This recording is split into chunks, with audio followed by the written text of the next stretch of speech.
ne jo Kisumu Central duto kamora mora ma untie mana kana sinyiso ni sa koro romo ma nyathi ka nyathi nyaka tudo dodgi to wan dod waen kaka makuru chunye ma wood manyata, and I said it earlier last week and until Facebook live ni sa uchoko ma we have to support one of our own, we have to give him backup because nyalo bet no go wambele kaja lakini sani kuru wabugo mundo kau Kisumu Central mundo tere ukang mamangu because we can do it.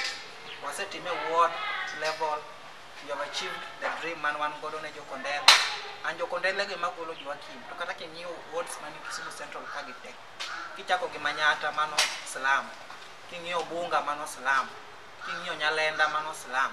Koro wang ni nyakwa kau ngata kiel mabende can resonate well with the wishes of the people from Islam.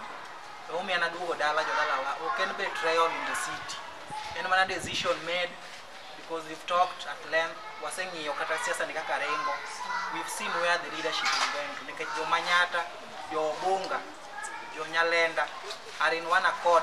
This time they want one of our own. So umi okadugo dala gigi momiyo jo kupusha jo kwacho ni wangi kido bidi kuyonango MCA no manyo mwayodo mwa dala maber.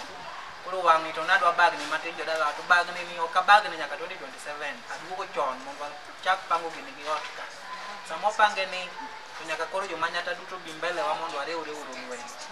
Sani wa wuok wadho piny nyaka wa uru piny motegno kaka Slum Boys, kendo we have to support one of our own. Kora wacho ni awachi publicly ka ni in 2027 the Kisumu Central MP emachungo kan gin wasechako pango gin ok pang kamora mora. Koro wan wadhi geto wadhi wuyo gi jo geto wa geto koro ikre uru wabiro wadwago mbaka kaka jo kanyachiel kaka jok monyuol kamora chiel because the leadership must be given to one of our own.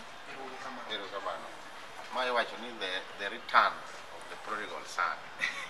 Dala kendo wuoyi ma munge my dalagi. There's no other place better than this place.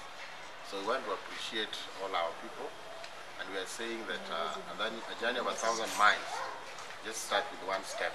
And this is just one of the many steps that we are going to take together. So just like we say, we want it home, and we are bringing it home, and we are saying this time around, let us just have one of our own. We've been giving outsiders, and it's time we bring it home. Otherwise, thank you very much.